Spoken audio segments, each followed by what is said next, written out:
গোপালকে বসিয়েছ? ওই তো গুনগুন যেমন পারে তেমনই বসিয়েছে। আজকে আর গোপুসোনাকে সাজানো হয়নি। ওই দেখো গুনগুন মানে যেরকম পেরেছে সেরকমভাবে বসিয়েছে। ও সকালবেলা পড়তে গেছিলো, তো আমি যেহেতু পাচ্ছি না ওর জন্য গুনগুনকে দিয়ে সব করিয়ে নেবো আজকে। আর এই যে ফুলটা মা ঘর থেকে পাঠালো, প্রতিদিনই মা পাঠায় যেটুকু যা ফুল পায়। এই সূর্যমুখী ফুল দিয়েছে গুনগুন? হ্যাঁ। কোথায়? ওই তো ওটা আমার গপুর জন্যে। ঠিক আছে বাবা, আমি গপুর জামাটা কত সুন্দর করে মানে ঘের করে সাজিয়ে দিই। তুই কি করেছিস দেখ, জামাটা পুরো একদম গুটিয়ে রয়েছে। ঠিক আছে দিয়ে দাও। এই টগর ফুলগুলো আজকে ওই দিকের কাছে ফুটেছে। মা সকালবেলা তুলছিল তখন দেখলাম, তো অনেকগুলোই পাঠিয়েছে। হ্যাঁ বাবা মহাদেবকে দিয়ে দে। তো বন্ধুরা আজকে সোমবার, সোমবারে আমার মহাদেব দেখো মহাদেব সাজছে এখন ফুলে। বেলপাতা পাইনি, তোমাদের দাদা ভাইও বাজারে যায়নি আজকে, ওই জন্য বেলপাতা আনা হয়নি। তো যাই হোক যা আছে ওই দিয়েই সাজিয়ে গুছিয়ে দেবো। এই পৈতেটা দে, ওই দেখ ত্রিশূলে বাঁধিয়ে রেখেছি স্নান করাতে গিয়ে। জল ঢালবে আর ঘি মাখানোর সময় পোলটাকে খুলে রেখে এগুলো গুটিয়ে যায় না ঠিকভাবে, ঠিক কর। এই তো আমার গুনগুনোরা পারবে না। বন্ধুরা দেখো কত সুন্দর করে পরিয়ে দিল। একটুখানি মুখটা নাবিয়ে দে ওই ঠাকুরের। হ্যাঁ ওইখানটা বাস। সূর্যমুখী আর আছে?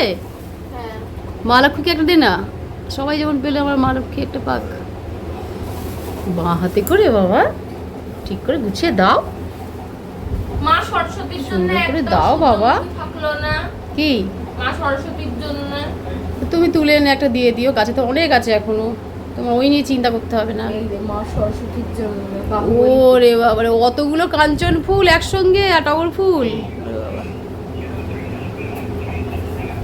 ও জানে এখন মা সরস্বতীকে খুশি রাখতে হবে, তাই তো গুনগুন? ঠিক আছে পুজো দিয়ে দাও। জবা ফুল আছে তো? জবা ফুল ওই যে গণেশকে দাও, গণেশকে বাবা। গোপালের মাথায় কোনো ফুল থাকে দাও, চুলটা লাগাসনি। ওই যে গণেশকে দাও জবা ফুল, জগন্নাথকে দাও, তারপর ওখানে মাতার চরণ আছে একটা, চরণে একটা দাও জবা ফুল। আর তুলসী তলায় জল ঢালতে হবে, ঠিক আছে? ওলে বাবা ওম নমঃ শিবায় বলেছ? আচ্ছা ঠিক। তুলসী তলায় যেন ফুল রাখিস নি। এই ঠিক আছে রাখ। তুলসী তলায় জল দিতে হবে, ঝাড়া বাঁধা আছে না, ওখানে জল দিতে হবে তো। এই বৈশাখ মাস ভোর জল দিতে হবে ঝাড়াতে। শিবের মাথায় জল, ওইটার মধ্যে একটু জল মিশিয়ে নাও, ওইটার মধ্যে একটু জল মিশিয়ে নাও। এই ঘড়িটার মধ্যে কি জল বলো তো বন্ধুরা? ওই যে মহাদেবকে স্নান করাবার জন্য অঘরু, মধু, কর্পূর সব কিছু মেশানো হয়েছে তো, সেই জলটা ওইটার মধ্যে একটুখানি মিশিয়ে নিয়ে ওই তুলসী তলায় দিয়ে দেবে। চলো তাই নাকি? চলো চলো চলো যাক, ঠাকুর তো আজ ভালো করবে। চলো ভালো করে মন দিয়ে পড়াশোনা করো। ঠাকুর গুনগুন আজকে অনেক কাজ করছে। চল আমি যখন বলি তখন তো করে দিস না, আবার ওদিকে গিয়ে ভিডিও করো। হয়েছে দিয়েছিস? চল চল। রোজমেরি ওয়াটার, এই যে রোজমেরি লিভস ওয়াটার যেটা করেছি আমাদের মাথায় দিই, আমি দিই, গুনগুনও দেয়। বড্ড বেশি শরীরচর্চা করছে আজকাল। তো যাই হোক এটা সবার জন্যই ভালো। এই যে তোমাকে দেখাই দেখি দাও ঠাম্মা ছটপট ছটপট। ও ঠাম্মাকে দিতে যাচ্ছে। ঠাম্মাকে রোজ স্নান করে ওঠে তখন মাথার মধ্যে লাগিয়ে দেয়। তো চলো আজকে আমার এখন স্নান হয়নি, আজকে রান্নাবান্না করে নিলাম, করে এবার স্নান করবো। তো চলো তোমাকে দেখিয়ে দিই কি রান্না করলাম। ভাত ফুটছে, এটা ফুটলে তবে ঢাকনাটা আটকাবো।